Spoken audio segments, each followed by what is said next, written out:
horror movies. And by the age of 4th grade, I had watched every slasher movie I could find. And then after that, I had gotten to the paranormal, demonic stuff. And I was fascinated, and there was this dark feeling that I had felt in my chest from watching these films and learning more about this demonic, dark presence that I was addicted to. I chased it for a very long time, and I would spend a lot of my time watching true videos of like paranormal, demonic stuff, like rituals. And I just remember being so fascinated by it. And again, that dark feeling in my chest.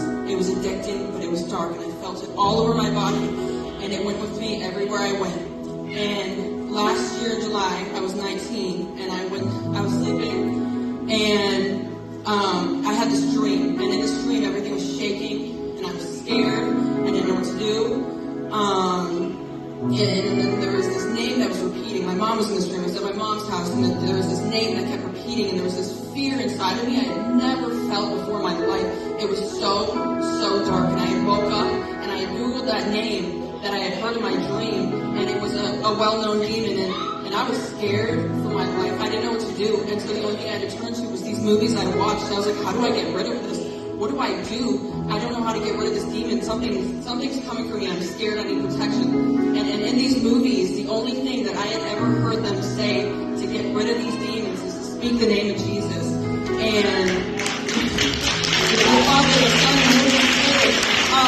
And that's what I did. That day, I prayed to God. I asked for protection. I asked for Jesus to come into my heart and protect me. I was so scared. I didn't know what to do. I didn't know who to turn to. And in that moment, I felt a supernatural peace I had never, ever felt before in my life.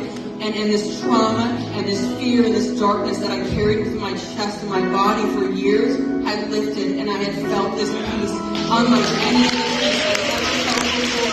And I really appreciate it. And just as I chased that feeling of darkness and fear in watching those videos, I wanted to chase the Lord. I wanted to chase this feeling of peace that I had felt in that moment. And from that time, I got a Bible, and I started going to church, and I wanted to know everything about Jesus, just as I wanted to know everything about the demons before. And something that resonates with my testimony, I had gotten a necklace when I was younger of a mustard seed from my grandma, and little did I know that would foreshadow my testimony here today. My testimony is like a mustard seed. My favorite Bible verse is Matthew 17:20. It talks about this mustard seed. The mustard seed is the smallest of seeds, but it grows into the biggest of plants.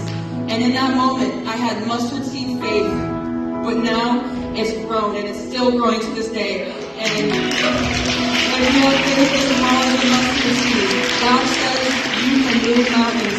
So I just encourage anybody to take that next step, no matter how much you believe, even if it's a small inkling. Take that next step. Ask Jesus into your heart. You don't know how much it can change you. It changed my whole entire life, my whole way of living. I want to live for the Lord now, and it's beautiful. It's awesome. So.